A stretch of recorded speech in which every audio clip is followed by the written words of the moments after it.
Welcome everyone to episode 25 of the Drunken Boxing Podcast, coming to you from a hot and humid Beijing. Last month's episode, which was our 2-year anniversary episode, and featured returning guest Marin Spivak discussing details regarding the differences between the Chen-style Taiji promulgated by the Chen village and the lines which descended from Chen Fa Ke in Beijing, has generated much discussion and interest. So if you haven't checked that one out yet, go on and give it a listen. This month's episode features someone I have been wanting to interview for quite some time now. That is Per Nyfelt. Per studied in Beijing under Sun Jianyun, who was Sun Lutang's daughter. Per was an early pioneer who traveled to Beijing in order to study the arts of Sun-style Xingyi Quan, Bagua Zhang, and Taiji Quan directly with the Sun family through Sun Jianyun.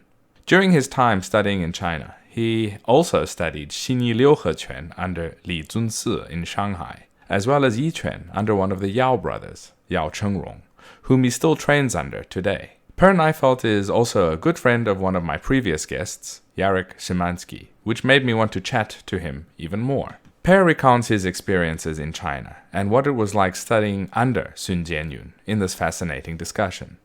Per Nyfelt is a native of Sweden, where he currently resides and teaches. His website is www.sancai.se, and all the relevant links to contact him are in the show notes. But as usual, before we get into the podcast episode, let's go over some general news. Over on the Mushin Martial Culture YouTube channel, I have released a few videos. One being a highlight video of Xingyi Quan 5-element staff methods. Xingyi Quan, being a full and complete system, includes various weaponry, which are utilized in a practical manner. So if you are curious at seeing or to see basic 5-element staff methods of Xingyi Quan, check it out.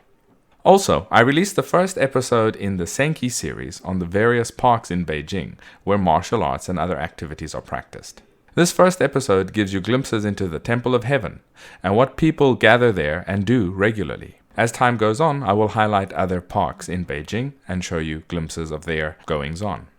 I also released a highlight video showing insights into some of the content within my Huajin online learning program. The video also includes some testimonials from learners in the program. So, if you are curious about the Huajin course, you can check that video out. Moving on, I'm happy to announce that the latest t-shirt has finally been released. This one features the evolutionary progression of Xingyi Quan and is titled Yi Evolution. That's Yi, as in Xingyi's Yi. Yeah, clever, huh?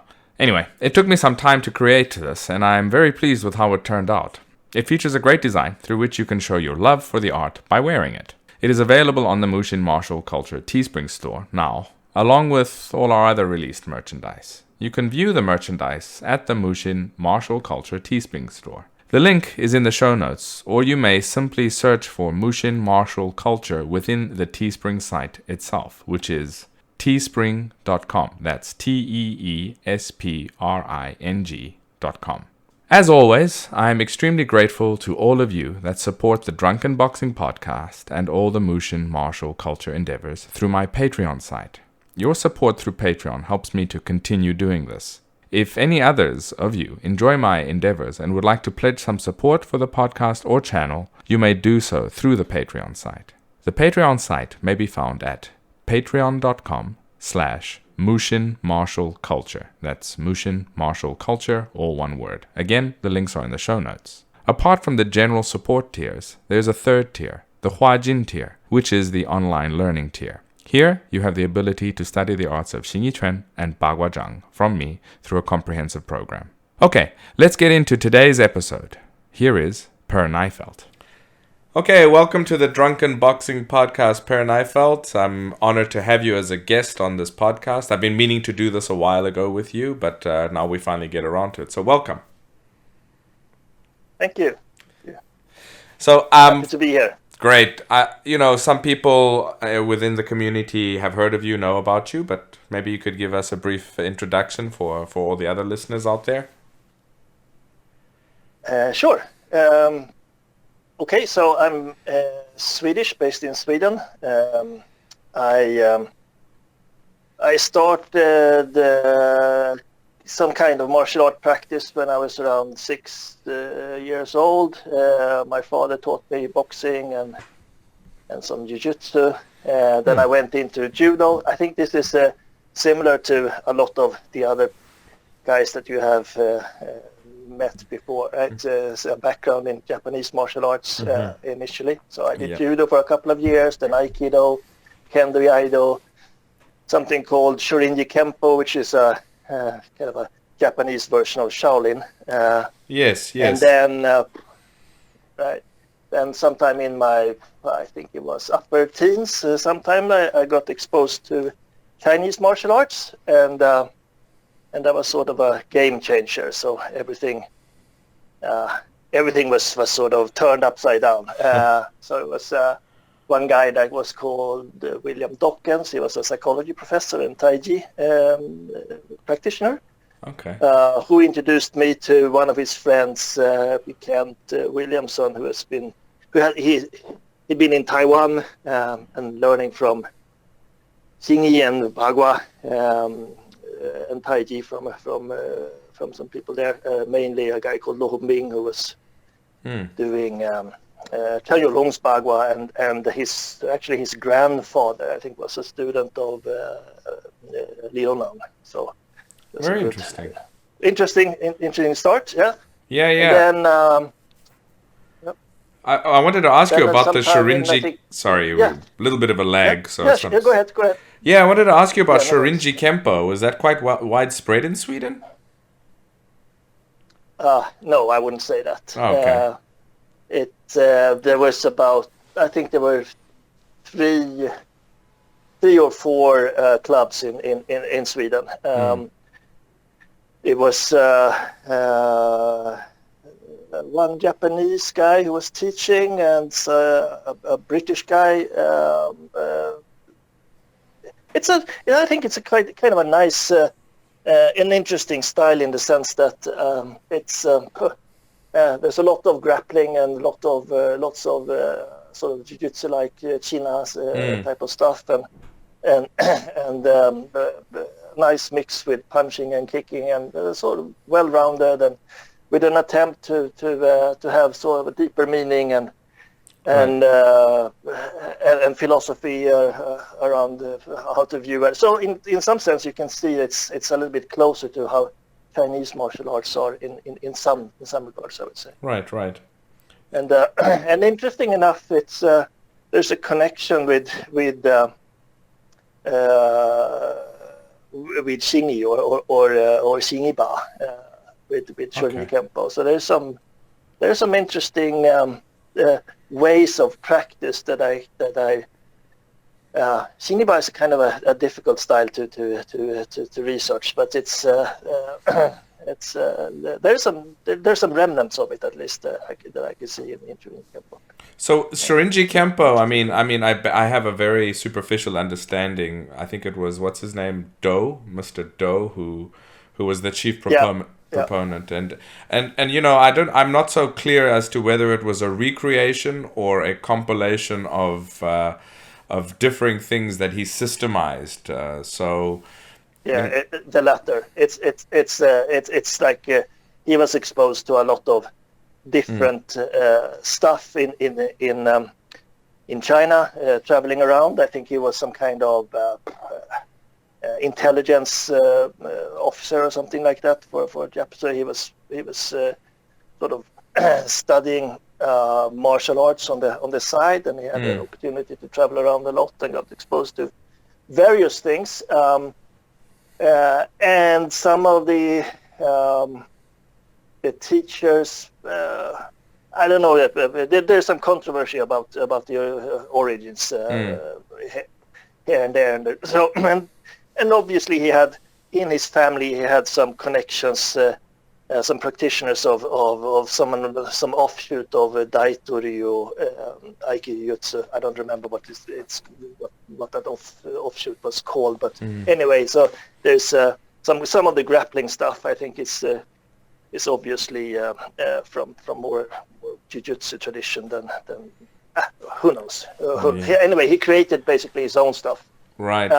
So they have his own forms and his own sort of take on things, and some of the philosophy. I've actually encountered some of the philosophy stuff. Shaolin, kind of a mix of how to say, Zen and Tibetan Buddhism as a sort of a philosophical foundation for Interesting. their approach. You know, the story sounds quite similar to the founder of Aikido, who was also in China, and he was traveling, and he was connected to the government here, and so he also traveled around and saw some stuff here in China, and then he went on to do his own thing with the Aikido system, which again has a connection, as they quote, also to Daitoryu. So were these two people connected in one way or the other? As far as I know, there's no, they didn't know each other or have any. I haven't read anything about that being mentioned anywhere, that they were connected like that. The Morihei Ueshiba was very much a Shinto believer and practitioner, heavy into that stuff. And Doshin So was more of a Zen guy, so there's some differences there. Yeah, for sure. Well, it's very interesting either way. And I mean, superficially, from my understanding of Shorinji Kempo, I mean, you got to give the guy credit for putting together something that is so well systemized, because it's compiled into a system, and that, you know, that takes not only effort, but it takes at least some understanding of what you're doing in the first place. So. Oh yeah, absolutely. They're very good at that. I think Japanese in general are very good at systemizing stuff. But I wouldn't say that Chinese martial arts are not systemized. It's just differently organized. And it's just some, you know, there's a nice thing about Japanese martial arts, in the sense that they have these degrees. You have certain curriculum that you study at a certain level, and you move on, and it's supposed to build upon each other, and it's well thought out and all that. But and it's, you know, works very well with lots of students, and having you know, associations and clubs and all that stuff. Whereas Chinese martial arts is, at different. Least in my experience, it's much more personal, and it's much more. Let's say a good teacher is sort of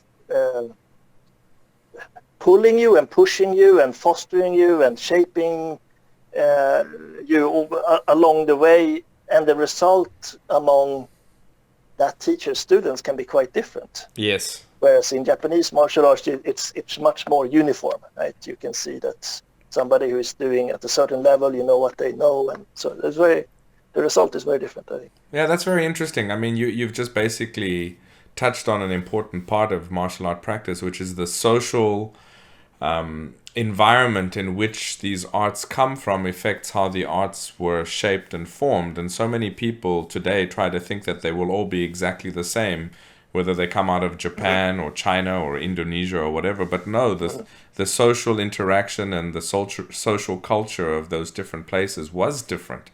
So that's why they are practiced in a different way. And it's very hard sometimes to apply that you've just touched on, the Chinese method or the Chinese system of teaching, because, you know, the way the interaction between teacher and student, it's very hard to apply that to a Western social environment. And that's, I think, where a lot of the dissemination problems of Chinese martial arts in the West has occurred because of that. Yeah. So that's very interesting. But anyway, I interrupted. And it's also this aspect of no problem. I was also thinking there's also this kind of idea of, there's so much context where, you know, there's so much about theory that is rooted deeply into Chinese concepts about things that have you basically take for granted. But I've noticed that trying to teach here, that there's a lot of things that are, well, for one thing, I had to do a lot of that work myself. So you have to study the Confucian classics. You have to study the Taoist and Buddhist just to get the context on what are they talking about? Where is it? What are they referring to? And not to say that you have to become a Confucianist or Buddhist or anything. That's not what I mean. It's just that context is present in China, and it's not present here. So there's a lot of concept, simple things like Wuxing, for instance, in Xingyi, right? That type of concept is very, very deep. Whereas, if you don't take the time to explain it, what most people get is something. It's just a version of rock, paper, scissors, basically, and that's like 5 instead of 3, right? Yeah, exactly. It only takes you so far, right? Exactly. Yeah, that's true. So anyway, I was working in a sports shop in Sweden, and I got tired of that and thought I should probably do something else, and I couldn't really figure out what I should study. And so I was actually going to go to a Zen center in the US. I was been into meditation practice since I was 12. But I had a good friend who came, who was in China, and he came back and visited, and he said, "Why don't you go to China instead?" So I did. I basically just changed the week before I was supposed to leave. I changed from US to China. Did your interest in Taiji have anything to do with your easy to change your destination? Yeah, I mean, I studied Chinese for at the university for 1 semester.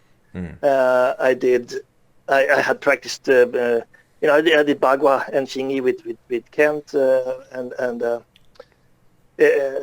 and there was a Chinese guy here who's still here in Stockholm, Zhang, from Sichuan. He was a student of Yao Chengrong, and he had some version of his own versions of Bagua and Xingyi, and his own style of Taiji. I practiced with him for about a year, I think, as well. So I certainly had an interest already before going to China. And so with Kent, I studied Sun style Bagua was sort of their basic Bagua form. So interesting enough, even though he was Kent's teacher, was the main thing was the Changyolong style of Bagua. But I started with Sun style, and I liked it. So when I told Kent that I was going to China, he said, "Okay, so you seem to have some affinity for Sun style. So why don't you go and look up Sun Jianyun, who is the daughter of Sun Lutang, and study with her." So I kept that in mind, and I think it was 92. I think I went to Beijing. Oh wow! And it took me some time to get introduced to Sun Jianyun. So, but I actually found a teacher basically the first day I came there. So, he was teaching at the Yuan in Beijing. Okay. The Foreign Language Institute. His name was Xingyi Quan. Right. He was a student or a disciple of Ma Chuanshu. I think he started with Li Ziming, but then he switched to become a disciple of Ma Chuanshu's first disciple, I think it was. Yeah. So it was Liang style Bagua. Yeah. But he had his own take on it. So there was a lot of forms and stuff that is not part of the standard Liang style curriculum. So he had several versions of Lao Zhang and several versions of Xin Zhang and Liang Huan Zhang and Yao Chengrong and Zhou Gong Ba Xin and Long Xin Zhang is standard Liang style. But yeah, there was a lot of stuff that is not part of the curriculum. But he was a very nice guy. I liked him a lot. Did he have a background Did he have a background in other Bagua that influenced this creation, or whatever his take on Liang style was? He was a sports teacher.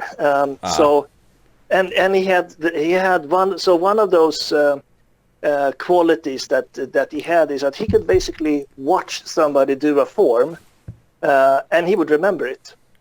Oh, wow. Almost like a photographic memory. So he would, go to meet some guys or go to some bigger meeting, and somebody would perform, and he would remember the form and work on it for a while, and then he usually had his own creative idea about this. So this is his idea about these additional forms in Bagua was to sort of augment some of the ideas of power. So his Yao Chengrong, for instance, was very fluid with a lot of similarities to how it's done in Shanghai. With a low postures and this kind of way of moving the body. He thought that was a very nice complement to classical Liang style, which is much more, I would say, crispy and more like Xingyi like. Yeah, exactly. Yeah, I was gonna say crispy as you said crispy, which is that's that I could say. Well, how did you find him? Yeah, that was.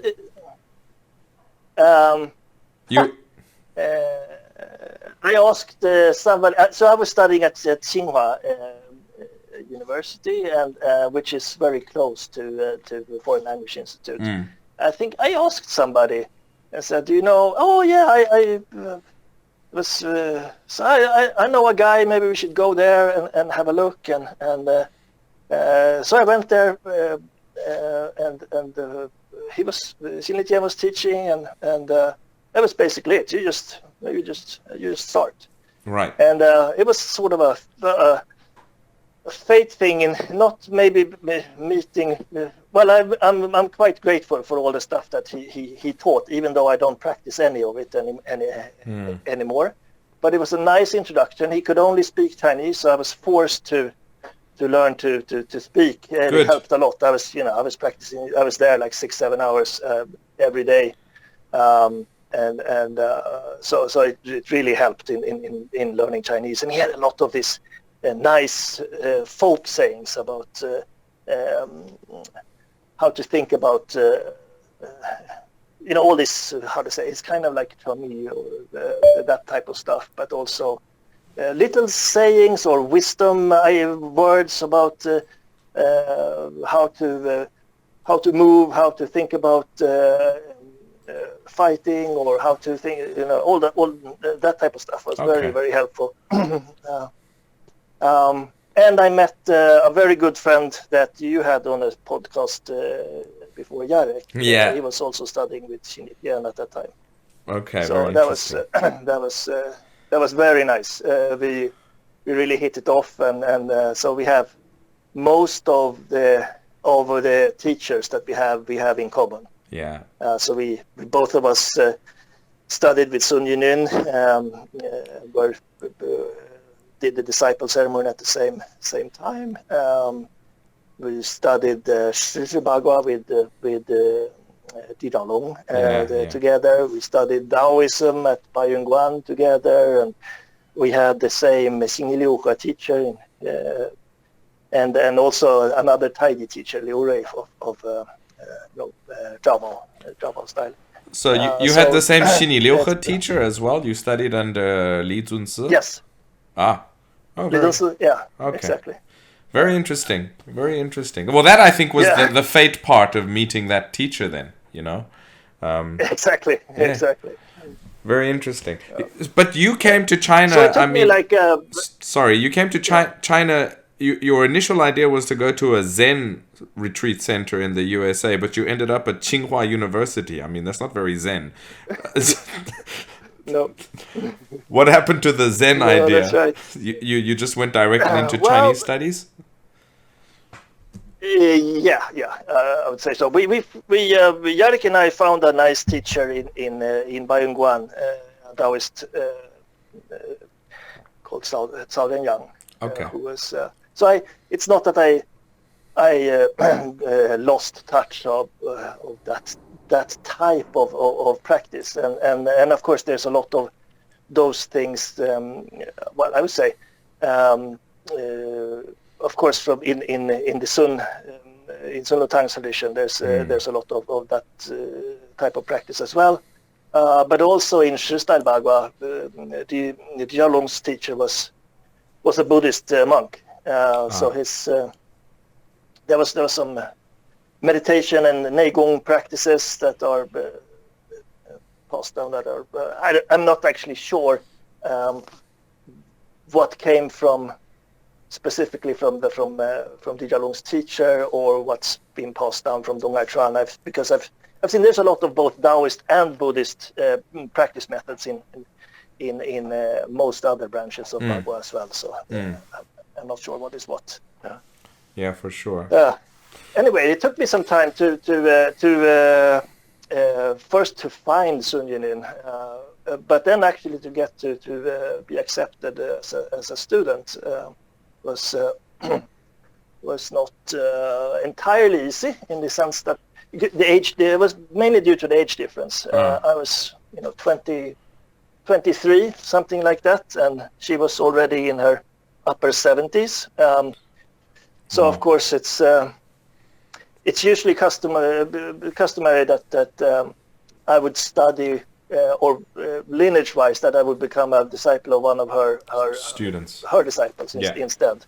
Yeah, because otherwise you get this kind of problem that you have somebody who is in their 30s who is one generation older than guys in their 60s. It's makes things a little bit complicated. But she, so first time I went there, she basically said, no, I have thousands of students, I have hundreds of disciples. I don't particularly are interested in having more, and actually I've decided that I won't be, I will be wrapping down. I won't be accepting more disciples anymore, because I'm getting old. So that was kind of a little bit of a bummer. So I went back, and I actually in Shanghai I found one of her disciples, Zhang Dahui. Okay.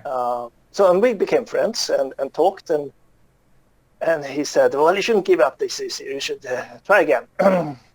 So good advice, actually. I went there.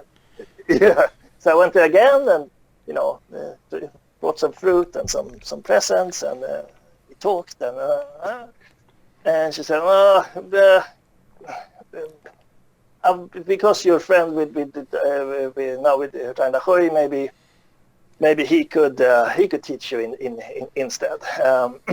So and Zhang Dahui said, no. This is you should be studying with Sun Jianyun. Try one more time.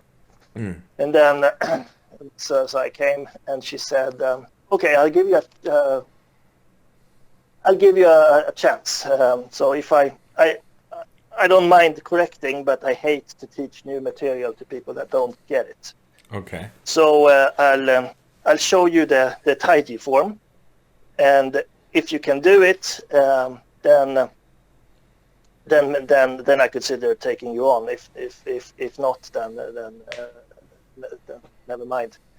So she showed me, I think, a third of the form once, and then she said, okay, so next time you come back, you should show me what you learned. So it was, I thought my head, I'm definitely not like Xingyi Quan, who could just see a form once and then remember it. But so it was I went home, and I was practicing, and came back, and she said, okay, so, and then just taught me the next third of the form, and then the third time the third part of the form. So that was the whole Taiji form in 3 lessons. Okay. Yeah. That's a lot. She was happy enough to say that. Okay. I thought my head was going to explode. But I apparently passed. So she said, okay, so you can come. And after that, she could correct and she was correcting the form into millimeters. So I must have done it, I don't know, thousands of times before her, and she was stopping and correcting and stopping. But she didn't. For some reason, she really hated to repeat herself. quickly became sort of impatient if somebody didn't get it right away. Okay. So that was an interesting. There was a lot of people that came there and wanted to study and ask questions, and after a while she would just get tired of them and say, "You're not coming back." Oh, So really? of course I had this. That was yeah. Wow. That was always the sort of the a bit of the fear terror aspect of you always had if I make a fool of myself, or if I do something impolite, then she will just throw me out, because she did it frequently. Wow. When I was practicing that.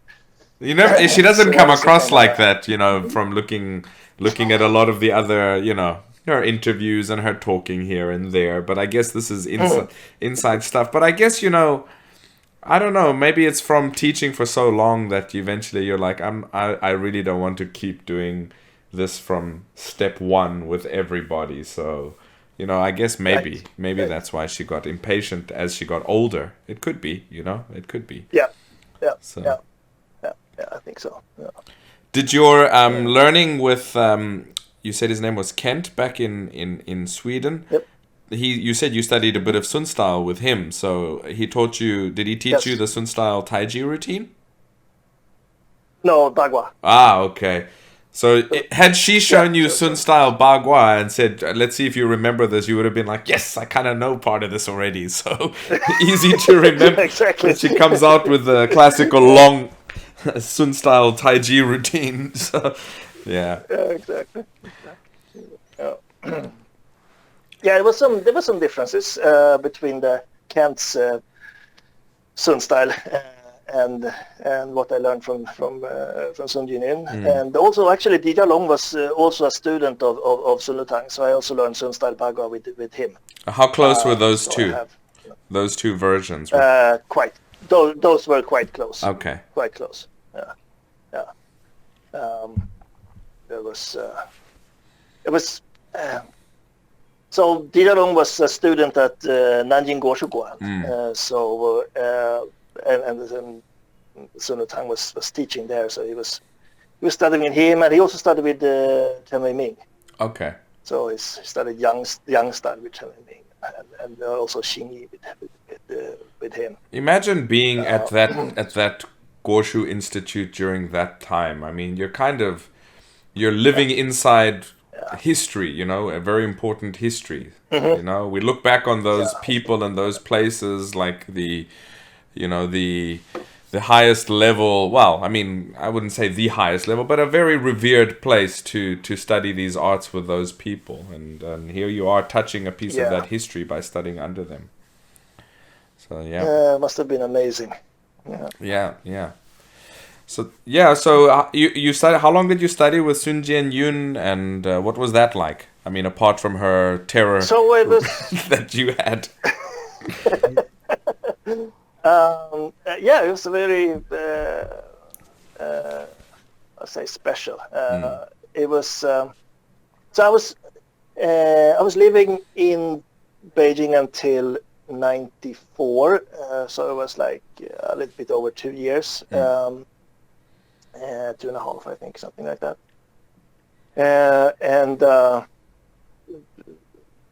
So at that time it was like we went to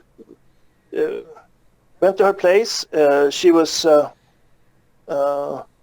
usually in her apartment, and she would. We would ask us to ask me. Sometimes there were other people there, sometimes not, and she would ask me to do something, and then she would show me or correct or but it was different from time to time. Sometimes it was a lot about initially it was a lot about movements and stuff, and then it was much more about ideas and principles and how to. She was not going to be around for that long in compared to me. So in that sense, she was very keen on trying to get me to stand on my own feet, so to speak. Okay. To how to think about these things, One thing I found quite interesting was the way she was teaching the so for instance, Taiji classics. For instance, she would take a phrase from one of the classics, maybe something similar. Well, what is that? Yeah. Not to let go, not to resist. Yeah. What does that mean? And then she would send me down into the park to think about it, to practice, and and then come back and show her what does that mean in the form, or what does it mean in pushing hands? What does it mean? And sometimes I got it right. Most of the time it was like, no, that's not the right way to think about it. And maybe give me a few pointers, and then send me down into the park again. So that was a very interesting way of, I think, teaching the meaning of the theory. Sort of, you have to embody it. It's the intellectual understanding is not as important as the embodiment of what it means. Right. Wow. So it was usually practicing in her apartment for a while, and then down into the park, and there was usually a lot of her other disciples and students practicing. So we would practice by ourselves for a while, and then do some pushing hands together, a couple of hours like that, and that was usually how it looked like. Sometimes she would come down into the park and do some more. Her apartment was quite small. It was it's like one small room and a very small kitchen. Okay. So you couldn't really do when you practiced the forms. You had to sort of stop and turn around, and when you went to the park, you had to sort of wrap it up, or how to say, connect it. Or turn it around. Okay, I'm supposed to do this on this this line and like this. So she wouldn't come down to the park. She would, teach you only in the apartment. Most of the time, like that. So it was when she came down to the park. She would teach more like sword forms, or we would go through stuff like that. But the way she was much more, how to say, restricted when she was in the park in what she wanted to show. It was better in her room, because then really she could she knew there was nobody else listening. Oh, I can understand. So but surely the weapons would be very difficult to learn inside the apartment. Yeah, so we had she had like a 2 decimeter, or maybe like a foot long sword. So you did it with that, because it wouldn't. A real sword wouldn't fit in the room. Just a foot long sword. I thought you were gonna say she gives you a pencil, and you were gonna do it with a pencil. Almost like that. Yeah. So there were some workarounds to accommodate for that. Very interesting. In the beginning, it was more often. Then as she got older, she was more and more rarely came down into the park. Yeah. But it was, after I went back to Sweden, I usually went there once or twice a year, staying for a month, practicing with her. Okay. And that went on like that until the year she passed away, 2003. Wow. Well, I mean, that's quite a special experience to have trained with her. And did she ever reminisce or talk about her father? All the time. Really? All the time, yes. Really? It was, yeah. There were lots of stories, and she held him in extremely high regards.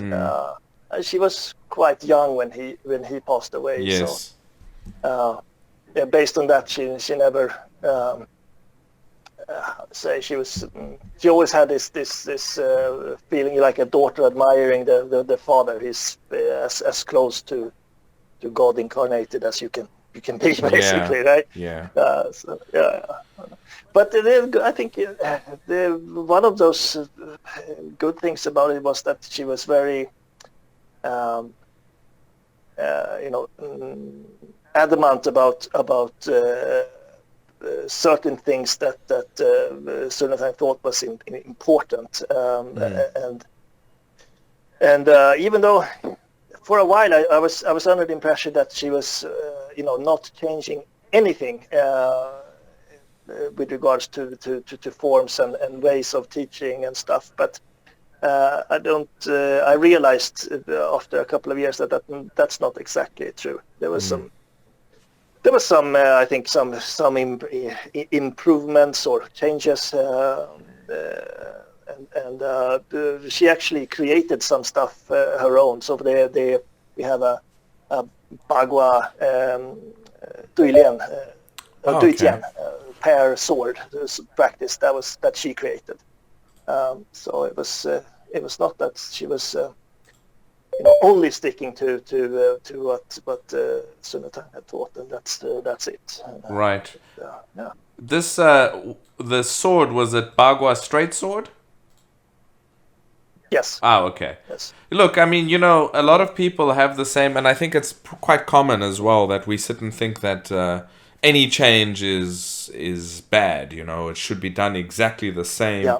But we know just by looking back, I mean, the longer you practice and the deeper you go into these arts, you know that we know very clearly that each generation has added to the system. I mean, we know that. Like, Dong Hai Chuan didn't teach everything that we practice today. For example, in Liang style, each generation, added to it. But also, it's really important that I mean, this is my experience, that each generation improves the art. Now, again, this is where it gets a bit messed up in the West, because people don't understand that before you even start trying to understand what you can improve, you have to really go deep and learn the system and digest it for many, many years. Yeah. And then you can start looking at it with different eyes to see what you think needs to be, what can be improved. And then even that, it might be an improvement based on your own personal understanding, or even your own personal physical condition, etc. It might be slightly different for somebody else. So, I think, I mean, I've seen it so often that people are like, we need to take these arts and we need to fix them. And there's a guy who's learned, 2 lessons a week, 1 hour each time in the West for like 5 years, and now he's got all the answers. And I'm like, yeah, I mean, that's, that's also not correct. So, what you say about Sun Jianyun and how she changed certain things or added or whatever, that's the way it should be. And of course, if she's digested it for long enough, then she's got the perspective and the correct understanding to do so correctly and responsibly. And again, like I just said, she might have made certain changes because of her own conditions as well. So, all of these are important to understand. Yeah. So. Yeah, that's very interesting. It's that's something that is, I think, very a tricky thing. So there's imitation in the beginning, and imitation at some point. There's also the idea of ritual, I think, which is this idea of the forms and the practice that you do is sort of stabilized, and that stability allows you to go deeper. Right. So if you keep thinking that, maybe I should do this differently, or maybe I should try this and that, and it never really has the chance to settle properly. And if it doesn't settle, then you can't really go deeper. So usually in around Beijing, they usually say that the form 还没定下来. If that's the case, if it hasn't been sort of stabilized, then there's no use to really go into the deeper aspects of it. So there's certainly that. Yes, for sure. And it's not something that takes 5 years. It takes I would say it takes at least 10 years of daily practice. To get to that. thousands of repetitions. But then there's, as you say, there's this level of adaptation. You have somehow either your teacher helps you to adopt it according to your circumstances, or you find that you need to do something to make something certain way of moving or a certain approach to things or something like that to make it work. So there's some level of adaptation. But then I think, yeah, as you said, an interesting and difficult thing is your responsibility to try to improve something about the art. Yeah. How do you do that, and how does that? How are you approaching that? Do you create new things in your own practice, and do you show it to the Lasher?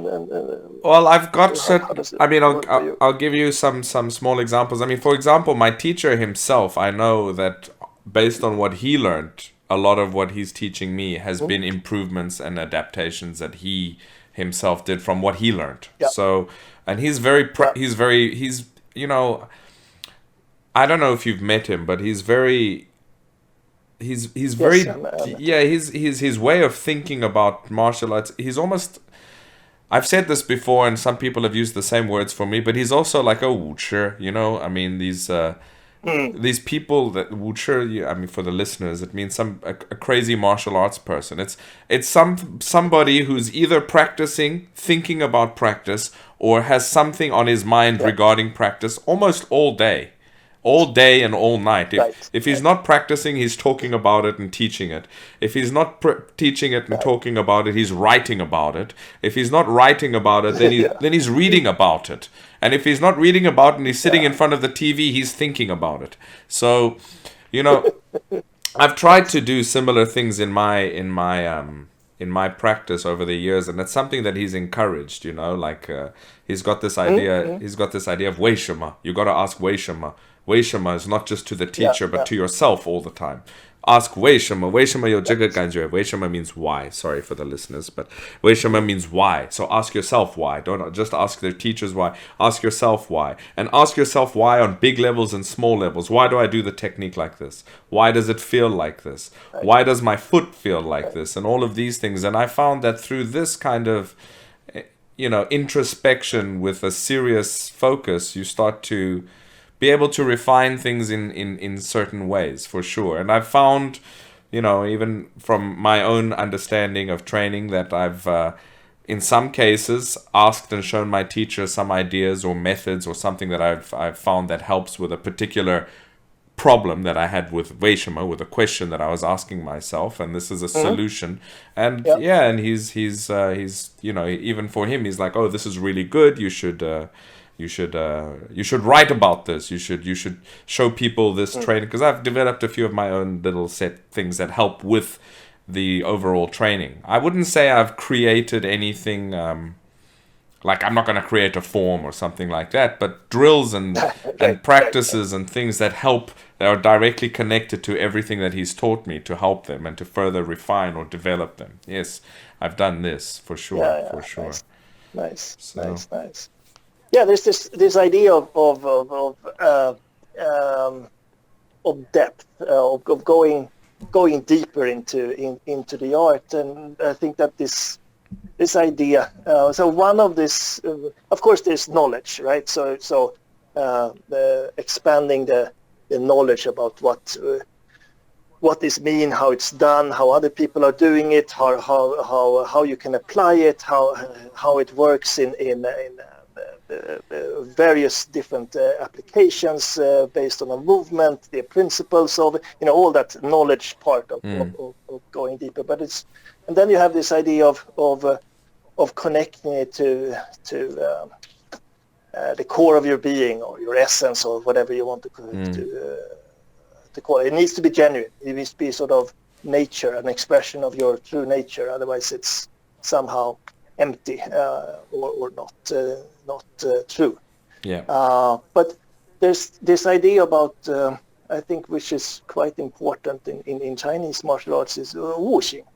You know, the ability to, you know, learn something, let's say a single palm change, and then understand that this can actually be used in so many different ways, and it shows up in other kinds of movements, and it tells you about that aspect. I think it's very nice. I think this idea of Wei Shima is probably a also method to develop wuxing. Yeah.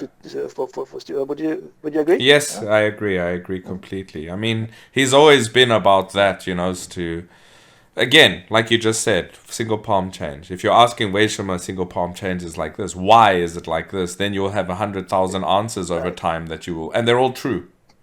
So, yeah. So that's it. So I mean, getting back to your study with Sun Jianyun, what did you primarily learn from her, and what was it like? How to say? Okay, so I started with Taiji, and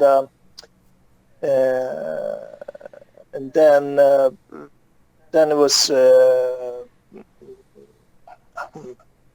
I think I learned Wu Xingquan from Xingyi. Okay. And then it was Bagua. And then most of the latter years was, I don't know, maybe more. There was a lot Xingyi, I would say. It was more, at least was more emphasis on Xingyi. From my part, I felt that was. Very interesting.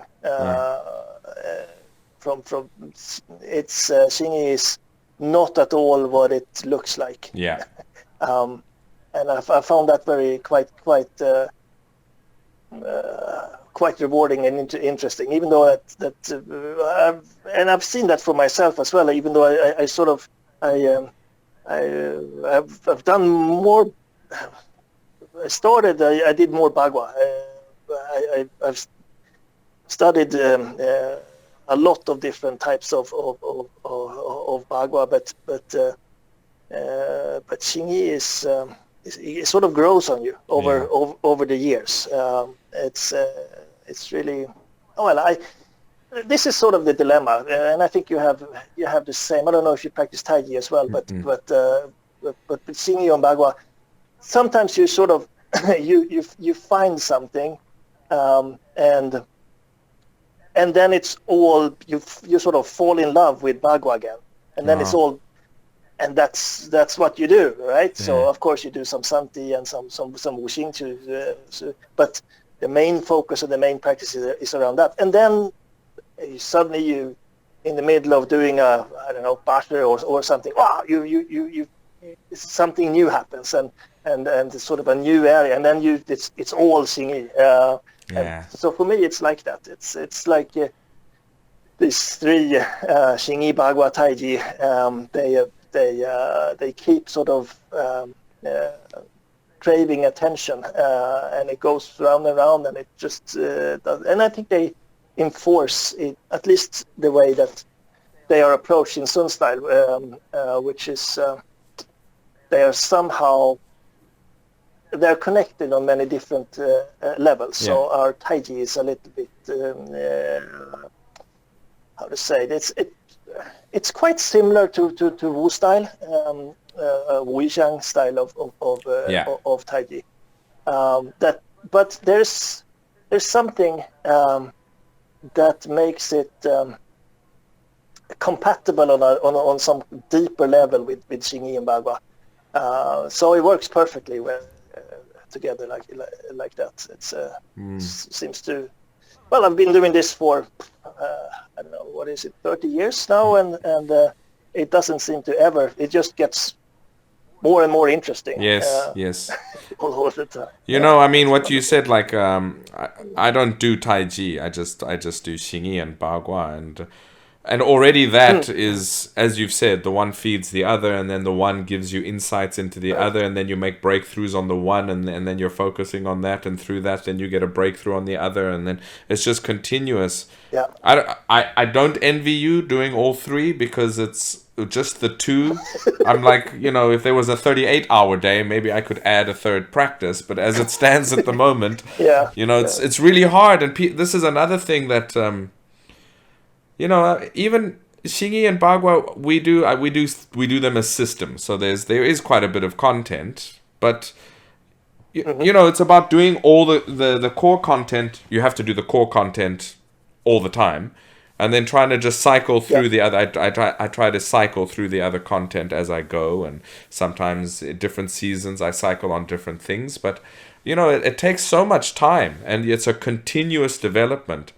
And that's maybe also part of the reason why when we started speaking today about the progressive nature of a Japanese system, right? They go, this is beginner, then you go to this, whereas what we do in Chinese martial arts, the beginner stuff you're still doing later on. It's a circle as opposed to a pyramid. It's so it's also hard for people to understand that, because they all got the mentality in a Western understanding. It's like, I learned that form now it's time to move on to the next one. Like, no, but you should still be doing that other one all the time anyway. It's not like you just forget that one and you go on to level 2. That's not how it works, So, yeah. Right. Yeah. Exactly. Yeah. So, did when you were training with Sun Jianyun, did you at the same time study with other teachers as well? I mean, you mentioned those other teachers. Not initially. Not initially, but there was this Taiji convention meeting in Handan in '94, I think it was,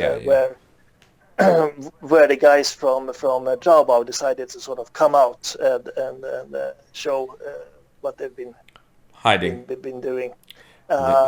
Yeah, exactly. So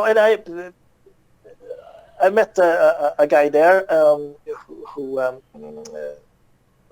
what's his name? Doesn't come to me right now, but anyway. So I learned Zhaobao Taiji with him, and he was always talking very fondly about another guy called Liu Rui, who was also a student. They had the same teacher. And then by some kind of a coincidence, it turned out that Jarek had met him at some other convention. I think, or met him in Wulanshan, I think it was. Same guy. Same guy. Met this Liu Rui that my then teacher was talking about. So that was kind of interesting. It's so weird that you and Jarek had this connection too, and then within the martial field, Jarek has these strange coincidences. I wouldn't be surprised if one day we find out that Jarek is actually some Taoist immortal who's just pretending to be Jarek. Exactly. Yeah, I wouldn't be surprised. He's a great friend. We've done a lot of nice travels together. We've been researching Taiji and Xingyi history, and also been mountain hiking.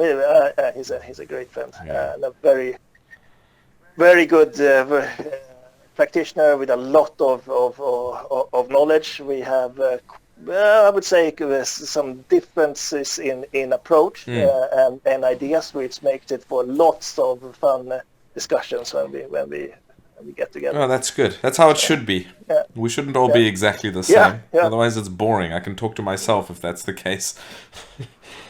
Exactly. Sorry, you were saying he also met this guy Liu Rui. Yeah, right. So he had been studying with him. I invited Liu Rui to come to Sweden.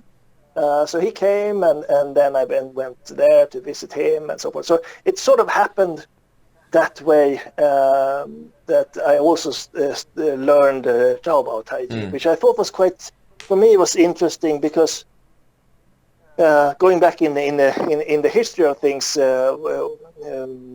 Weishang was initially practicing with the Chen style, Chen guys, and then he went to Zhaobao. When Yang Luchan came back, he did some I think practice with Yang Luchan as well, and then he went up to Wenzhen to try to see Yang Lushan's teacher, and he ended up in Zhaobao, Yeah, I remember Town, that. and practicing with Ten Xingping. And so Ten Xingping's one of his students was He Zhaoyan, and this that's the lineage where these Liu Rui and these other guys were following. So from that perspective, it was kind of interesting for me to see what kind of connections I could find. So with Kent, I studied Wuxiang Taiji, and with Sun Jianyun I had Sun style Taiji, and then Bagua was quite an interesting way to. You can see there's a lot of similarities, but you have to look at it or practice it for a while before you start understanding because on the surface they don't look similar at all. But then I think it's the same thing with and I had a similar motivation for studying Xingyi Liuhua. Okay. There's this idea that Xingyi, well, it's not just an idea. I think it's that's quite convincing evidence, even though a lot of Xingyi history is a little bit blurry. Yeah. But it's quite convincing evidence that the Xingyi's ancestor is Xingyi Liuhua. Yeah. And what exactly does it mean, and what changed, and what is the same, and so that I was curious about those things, and I was quite happy to study with Li Zunsi, even though I wouldn't say that it was not extensive. It was I was there for a couple of weeks whenever I was visiting Jarek, who was living in Shanghai, and Li Zunsi was in Shanghai. So it's maybe over a couple of weeks here and there over several years. Okay. I don't know how many years, 6 years or so. But I think it's after practicing it for some time, I have the idea that there's a similar progression from in Xingyi that you can see in this idea of progression in Taiji from this big frame to small frame. Okay. That Xingyi Liuhua is like a big frame style, and Xingyi 12 animal Xingyi is like a small frame. Yeah. All the same kind of ideas about Shenfa and stuff is there, but it's very well hidden. But if you do some Xingyi Liuhua practice, you can kind of unlock it in some sense. So you start to see that, okay. That's how it's, or at least that's a possible idea of how it evolved. Whereas when you can see that some modern Xingyi has gone in sort of another direction, with trying to find different ways of approaching force, for instance, where you you get into a kind of way of generating force more similar to Baji or more similar to other ways to sort of try to get more umph in what you're doing. We have this idea of 5 bows, for instance. So there's this you can and in some so we have Dai style, of course, in the middle. I suspect strongly that Dai style, what we see today, is very different. Oh, I from agree. What it was at the time of Li Zunsi. Oh, I agree. I think it's something completely different. Time. I think it's something completely different from that time. Yeah. Yeah. But they have also in Xingyi Liuhua you have the back bow, and you have especially the back bow, which is kind of makes it for a very particular kind of Shenfa, which is very exaggerated in Dai style. but you have it in and you also have it in Xingyi Quan. Yes, you do. In our Xingyi Quan. Yeah. But if you haven't seen it like that, it's kind of hard to appreciate it or see that that's the case, and you're tempted then to find other ways of generating force, and so then you hear people saying that, okay, so Zhou Lun, for instance, is the sort of the theoretical base framework in Xingyi, which is from Xingyi Liu, doesn't fit modern Xingyi. And I don't agree with that. I think that if it doesn't fit, then there is something that basically you're on another kind of tangent, or you start. Yeah, that's all. I found Zhou Yaolun So and even Shifa Jiayao, all of the stuff that's inside both of those. Zhou Yaolun, for the listeners, is the 9 essential treaties, and Shifa Jiayao is the 10 extracts attributed to Cao Jiwu. But I found the content in both of those extremely beneficial and extremely valid in practice of Xingyi Quan. So if you know how to look at it and understand it, it's very good for this. Of course, we can't be sure who penned them or when, but that's beside the point.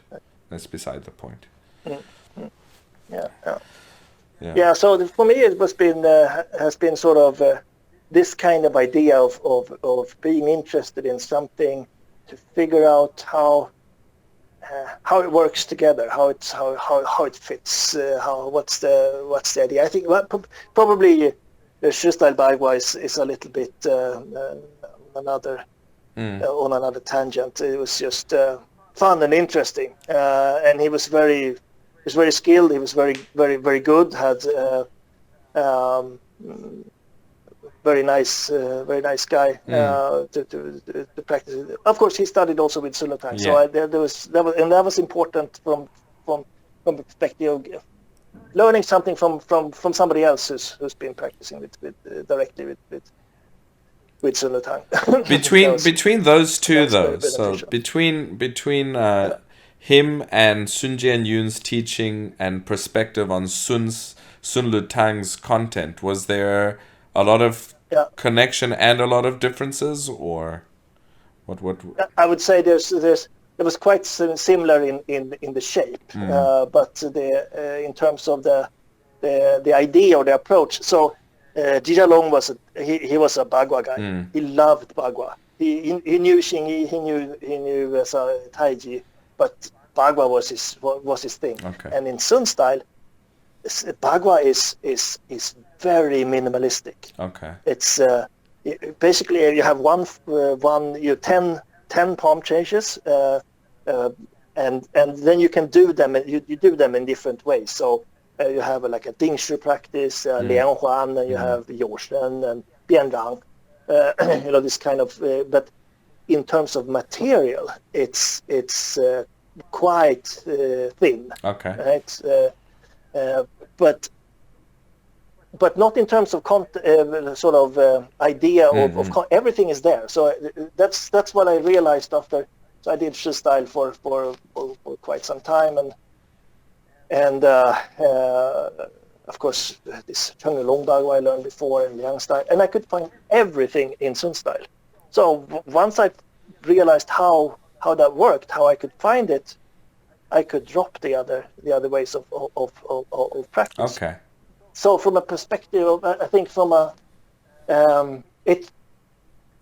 it supports, it gives you all these kind of ideas that complements Xingyi. So if you think about Sun style as basically it's Xingyi, and you have Bagua helping you to study this idea of Bianhua, Huajing, and this kind of things. Taiji is helping you to understand this sort of Anjing and some sort of wrestling aspects of practice. Right.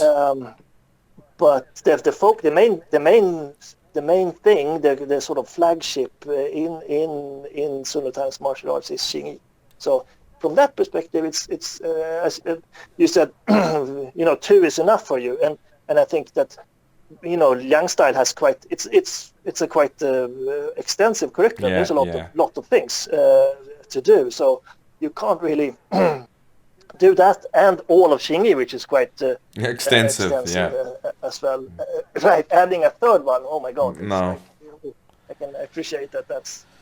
That would be a challenge. Well, the more you add, the less time you have to focus on the other one. So you're adding and losing at the same time. Right. So that's the way I see it. Yeah. So for me, it's sort of after I learned a lot of things, right? A lot of forms, a lot of stuff, and it's been the last 20 years has been more of a practice of reducing, taking away stuff, and I find myself ending up with Sun style and Yi Quan, which is I started, I think it was 2010. It was several years after Sun Jianyun passed away, and I felt I was missing to have this having a teacher. Li Zunsi was gone, Zhang was, so all my teachers passed away, and I needed to find a new teacher, and so I went to see Yao Chengrong in Beijing, and I really like his approach to Yi Quan. Yeah, and so I've been visiting him on a regular basis ever since. Okay. I think it helped a lot with understandings. I think some other aspects of Xingyi practice. This idea of this approach of to Zhang, standing practice with Yi Hodong, this kind of mental, engaging their mind in developing certain aspects of power, different things is quite interesting, and also this emphasis on Jianwu, this free improvisation practice, which exists in Bagua as well, right? You have this free form Bagua, but I didn't encounter it in Xingyi before myself. So this is, you asked me. I know there are some. You asked earlier if I created my own things. Well, this is something I wouldn't call it a create, but sometimes I literally just do elements as they feel like coming out, and animals as they I just go. I don't know what's gonna happen, and I just go. So it's kind of that kind of principle, and it's actually a lot stranger feeling than you'd imagine, especially the first few times you do it, because you find yourself you're trying to come out naturally, but then you get stuck because you're trying to force something out by thinking about it. So you've got to get over that. Exactly. Yeah, very nice. Very. I think it's very important practice also in terms of course we have sparring, which is quite important as well. Both of these are kind of emphasizing this idea of being able to improvise under different kinds of stressful situations. Of course, you can't really practice really fighting for your life, so you have to do with something that's approaching it in some sense, and sparring is one, but then you have to be careful about wearing protective gloves and things within which parameters. Techniques a little bit, and within parameters, right? And then you have free form practice, which is challenge you, like you said. Suddenly you get stuck. Why is that? Why? What's going on? What is so you're fighting your own expectations, and it's the same thing with why I also think it's important to have a teacher. So when you're performing before your teacher, at least that's the case for me, I'm at my worst.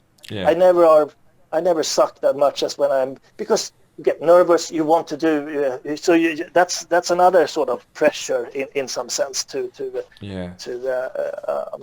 learn to how to handle. Sure. Yeah. If you saw, nice. I'm happy to hear that. I don't know if you saw, I released some of those older TV interview things that my teacher had made, like, I don't know, 15 or 20 years ago or more. And the one is called Xingyi Quan. And I released it with the subtitles, but in the beginning of the first part, you can actually see he's doing some practice in a black... yes. That's freestyle. Yeah, right. That looked very much Yi Quan like to me. Well, yeah, that's him just doing freestyle, which is I mean, he would do that sometimes, and he told me about the concepts about having to feel it yourself. It's something that he used to do as well. And yeah, you could see a little bit of it there. You don't see much, but you see a little bit of him doing it there.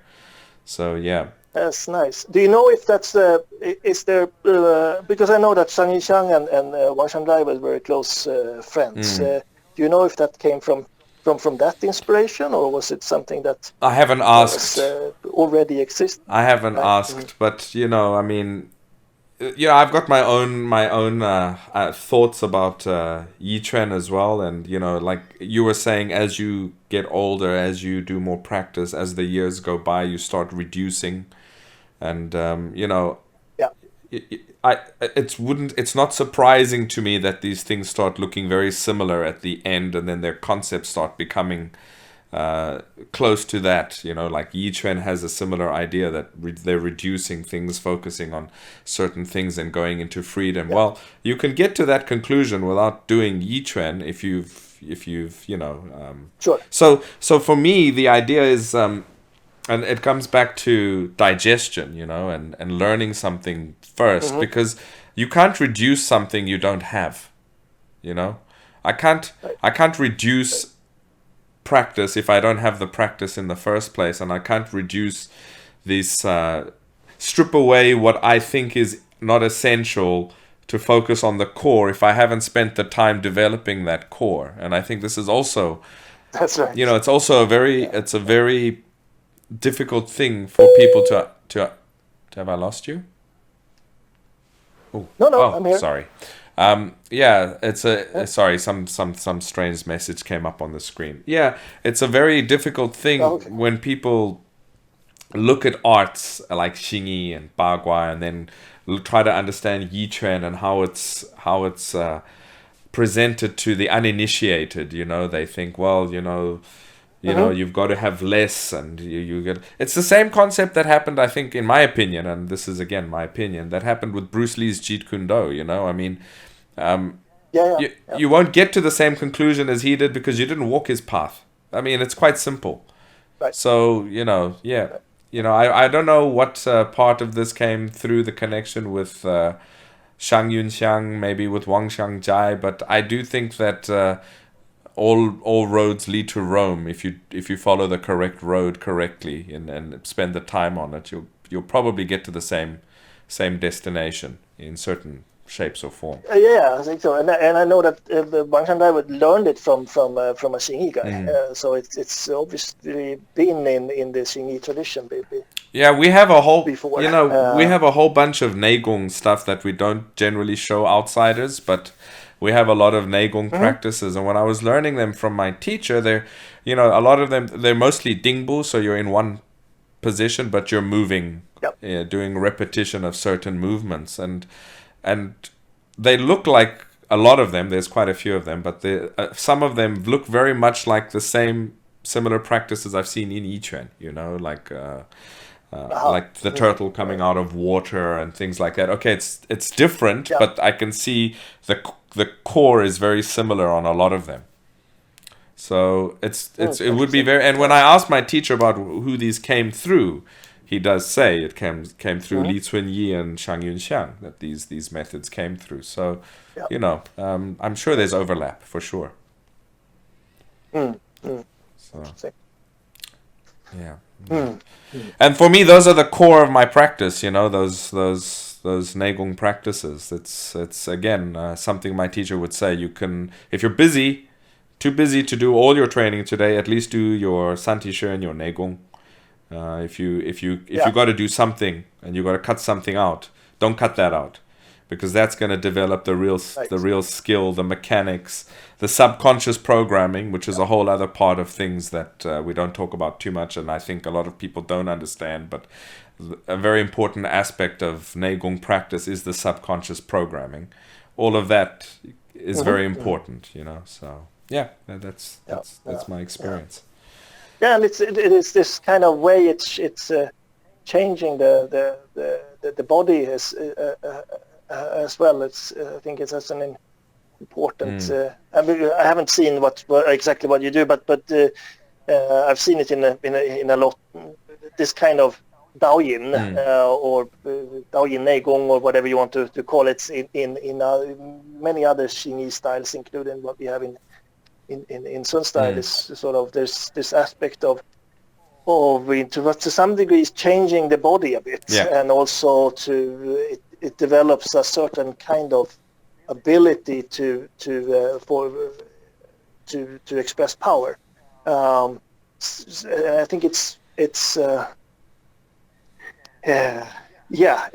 possible, probably from just doing wuxing and shuaxing to develop it, but it would be quite hard to get it right, and it helps a lot. It helps a lot to sort of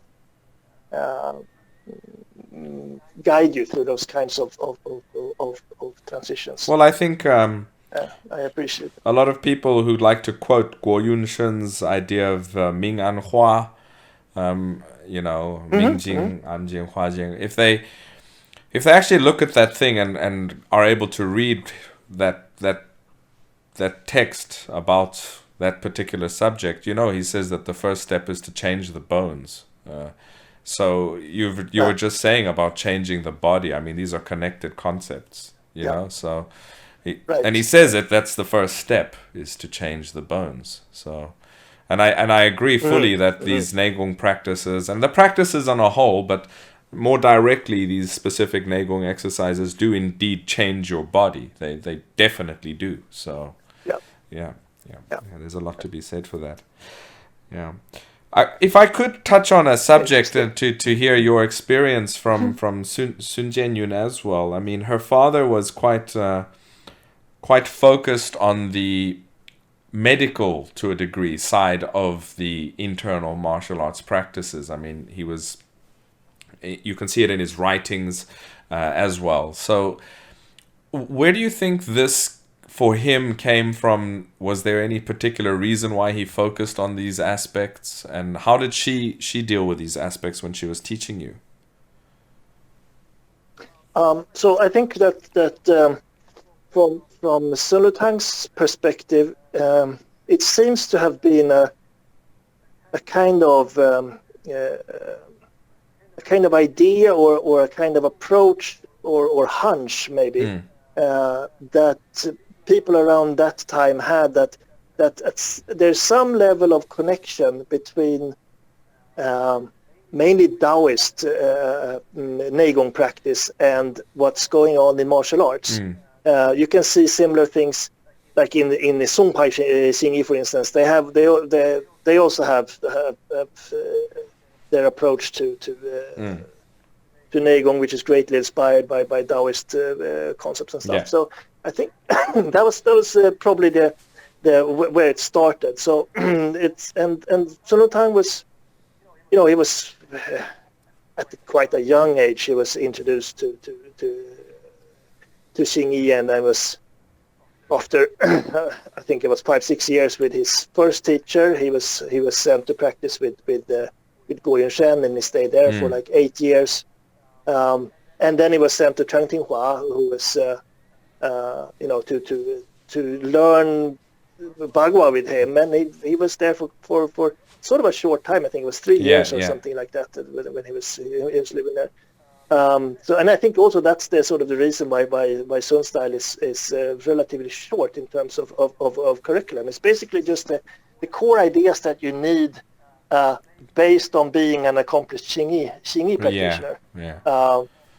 Not really meant to be a standalone martial art as like by itself. You probably need more material in that case to get it. But anyway, after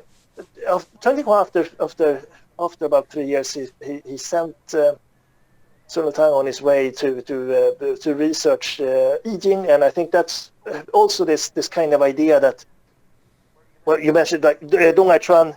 How developed was Bagua at that time? It was probably marvelously skilled, and with some core ideas and principles. And then he had all these students that were already quite good, that he sort of gave them the sort of the edge. So like in Shista Bagua, you see a lot of Tantwei, for instance, because Shi Dong was a Tantwei guy. In Yin style Bagua, there's also both Tantwei and Shaolin's stuff, because that's was his background. In Chengpai, you have a lot of wrestling stuff, because Per Nyfelt was a wrestler and so forth. So, but this idea of the connection with Bagua and I Ching, and how all that's I think it was a hope or a promise that there's interesting stuff. We can develop a more fundamental theory if we study these things.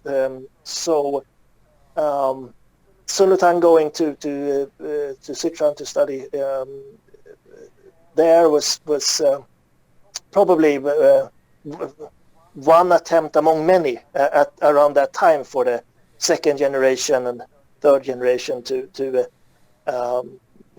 try to sort of advance on the theoretical aspects of Bagua. Right.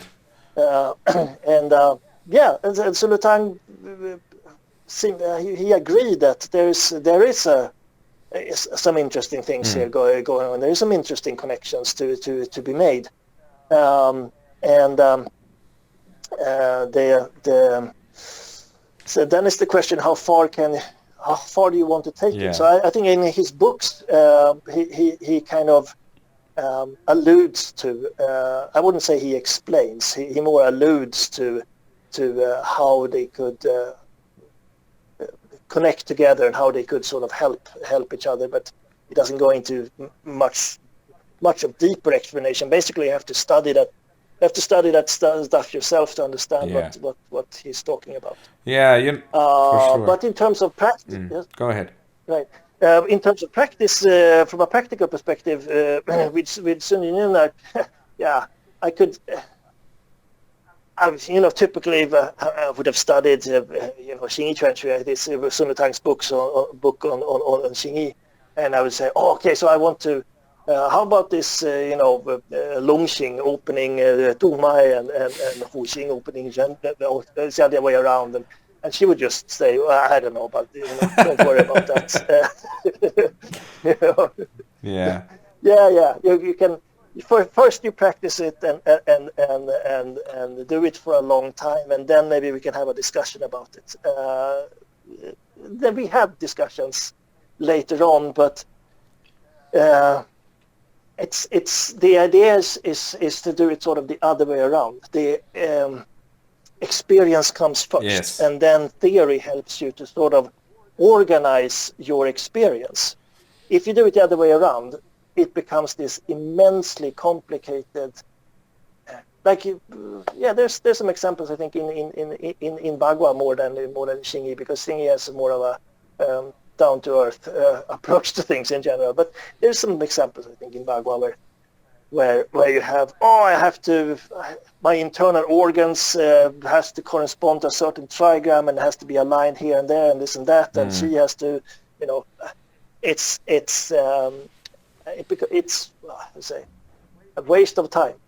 Yeah, it's a waste of time to try to take a theory and then sort of try to embody it. First you practice, and then you have some experiences, and the theory can help you organize that a little bit more coherently, which is especially useful when you're teaching. Yeah. And sometimes it can also help you to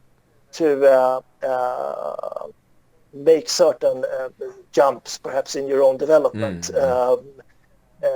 let's say, so a typical example of that I would say is if you learned properly the Mingjing of Xingyi and you love it and you go into that, and that's the whole sort of your world. It's also in a sense a trap. You can get sort of stuck in that approach forever because it's so nice and it's so powerful and it's so visible. And I think that's sort of the idea of this.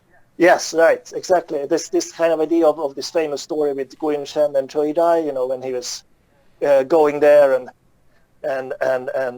tried to challenge Cui Dai and attacking with his Bong Chuan, and Cho was just quickly evading to the side. Yeah, which is, I think I interpret that as an explanation of the concept of Anjin. Yeah, that sometimes there's something useful in going with or flowing or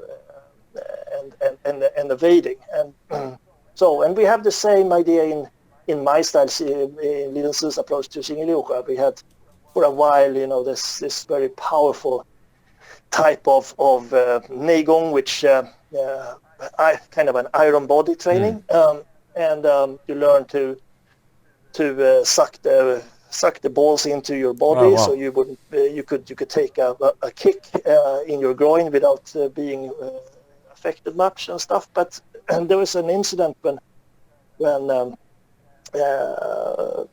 was a challenge match with a Shaolin guy who kicked the Xingyi Liuhua practitioner, which I can't remember right now who it was, but kicked him in the groin with full force, and at the same time the Xingyi guy did a damba. It's a kind of a strike similar to Piken, if you will, in his heart, and so the Shaolin guy died, but the Xingyi Liuhua guy died also after a couple of days. Oh, jeez.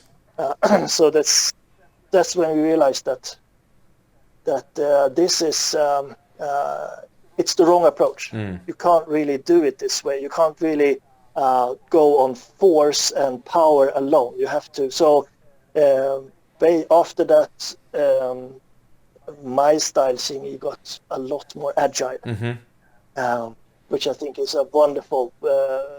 You learn from that type of experience, and we have these stories to sort of, so we remember it, right? So why is it like this? Why is it not like this more powerful looking Luoyang style of Xingyi Liuhua? Yeah, there's a reason. That's also, I think, a beautiful thing about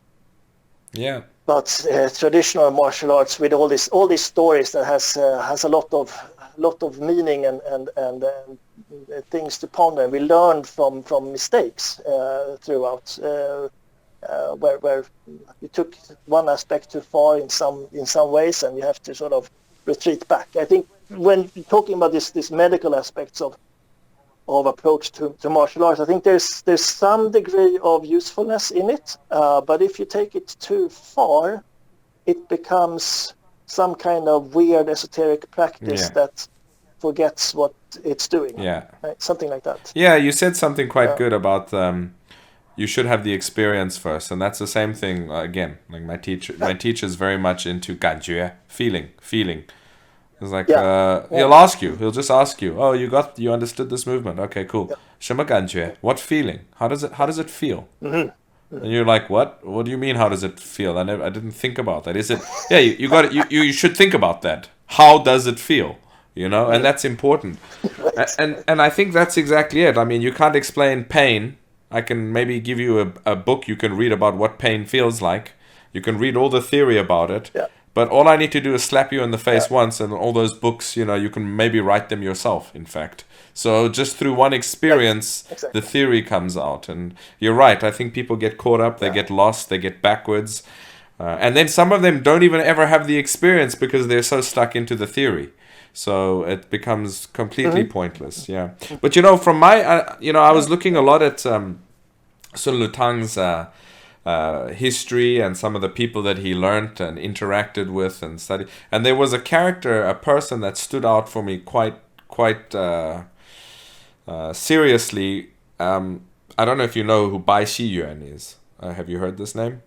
Yes, yes. So he was an imperial doctor, and he was also a Xingyi practitioner. So I always, I have this inkling, I have this suspicion that this person, because Sun Lutang did spend a lot of time with him, this person also heavily influenced and taught a lot of the medical connections to Sun Lutang. And if it did stem from someone, this is probably the most qualified person who could connect these issues in probably the best way, compared to somebody who doesn't have this background. So, there's no way to prove this, but, it's a suspicion I've always had.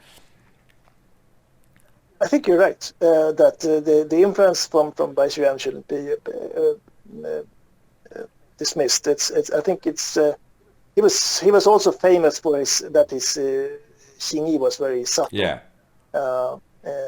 I met some Bai Xuan guys in Beijing, and they have an interesting practice, I think, and it's, I don't know, it's not very widely spread, the Bai Xuan's style. Of Xingyi, But I know that Kent's teacher Lo Hongbing, he also studied briefly with Bai Xuan. Oh wow! He spoke very highly of him. He thought he was absolutely, top of the top, so to speak. Wow! So it's interesting. Yeah. So you still come through to Beijing on a regular basis? Obviously not now. I'm saying in the before times. Right. Before the world got the flu. So. Yes. But you still come through, and you come here and spend time with Yao Chengrong. Yes, okay, that's right. Very interesting. I lost a little bit of contact with my other brothers and sisters in Stensile, but I'll try to pick that up again next time. Very good. Yeah, well, hopefully things will open up. Hopefully things will open up soon. And back in Sweden, I mean, do you teach? Are you teaching? Is that your main focus? What do you do with the arts? I do teach. Yes, but I work. I'm a computer scientist, so I do code basically for work. So that's nice practices is really helpful, because you're sitting in front of your keyboard and typing away all day, and so a little bit of practice in the morning and in the evening is really important, I think, for health reasons and others. But I have a nice park just outside of my apartment here, so I teach there. I don't have many students, but there are like 5-6 people, something like that, and some of them have been with me for a long time, so that's nice. I have one of my students who went to China himself, and he studied tour-style Xingyi and stuff, and he's very good. Okay. So it's nice to have, especially to have people to practice with. Yeah. It's really important. So that's really my main reason for teaching, to have other people to practice together with. It would be too lonely sort of to just do it yourself here and then go to China every once in a while. I agree. Yeah, it's more fun. Your student who came to China, it's Lars, right? Yes. Yeah. We got together one of the times he was here. We got together. So how is he doing? He's doing great. I'm sort of very proud of him. But he did it all on his own, so to speak. So he's also going. He has a teacher. His tour-style teacher in moved back to Shanghai. Oh, he moved back. He was here. Going to visit him. Yeah. He was in Beijing. Yeah. Right. Yeah. Okay, I didn't know he moved back to Shanghai. Very interesting. Yeah. So what? Yeah, tour style is nice, quite interesting, I think. Yeah. to compare notes and stuff. It sort of keeps a lot of what in my mind is sort of original flavor of Xingyi, and so there's a lot of similarities with Sun style, and you can kind of when I look at a lot of other modern sort of Hebei styles, it's sort of gone in a slightly different direction to my mind. So I think he made a very good choice there with No, that's good. getting into that. One of my my martial brothers, one of my younger martial brothers who studies Bagua under our teacher.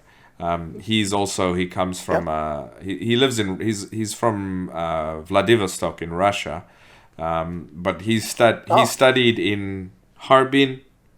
And he was there for many years, and he studied Che style first over there. So he practices Che styles. Oh. So when we get together, it's also interesting to compare notes, exactly as you've said. To take a look at each other's stuff. Of course, there's a lot that's the same, and there's certain things that are different, and it's just interesting to see. Yeah, very interesting. But he learned it in Harbin over there.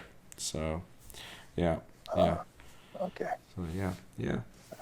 Okay, so did we miss anything? Was there anything you wanted to cover or discuss that we didn't cover? I'm sure there is, but I can't really remember anything right now. Well, perfect. It was nice. It was nice talking to you. Yeah, it was good talking to you too. And I don't know if there's methods that people can get in contact with you. I will put them in the show notes. So if anybody is interested in reaching, if you want people to contact you, if you don't, that's a different story. But if you want people to, then I'll put them in the show notes, and then whoever's interested will get in contact with you. I have a web page which my ambition for content there is much higher than what's actually really there. But anyway, I'm trying. It's sancai.se. Okay. So SANCAI.se. Oh. And so there's a mail address and stuff there. That if anybody wants to SAN contact me, they can do it through Sancai, like Sancai Jian. Sancai, Okay. right. SANCAI. Yes. .se. All right, cool. Yes, We'll put that in there too, and then I'll put it in the show notes, and people can contact you. Well, thank you so much for your time. It's been a really interesting discussion. We can do this again. We'll do this again, and we'll be happy to. You can dig up some other interesting memories from your days back here, and we can share them with the world. Thanks, Byron. Okay. Appreciate it. You have a good evening or good day, and we'll chat soon. Yeah. You too. Bye. Bye.